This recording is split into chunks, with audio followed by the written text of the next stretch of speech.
车内放牙膏，打死想不到，为什么有经验的老司机都喜欢在车里放一管牙膏？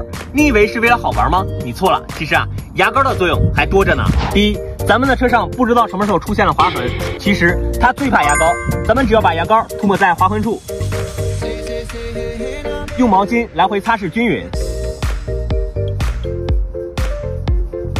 这样就可以省下去修车的冤枉钱。第二，雨天开车时后视镜上很容易积水，这样开车非常危险。咱们只要把牙膏涂抹在后视镜上，用毛巾擦拭均匀，这样后视镜上就再也不会积水了。第三，雨刮片用久以后经常刮不干净玻璃，开车非常影响视线。咱们只要把牙膏涂抹在雨刮片的胶条上，用手指抹匀，这样玻璃就会被刮得干干净净。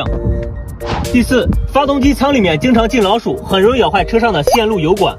咱们只要找一罐薄荷味的牙膏，把它涂抹在发动机舱里面，这样老鼠就会远离你的爱车。怎么样？牙膏的妙用你知道了吗？我是松哥，关注我，主要还有1000个汽车知识。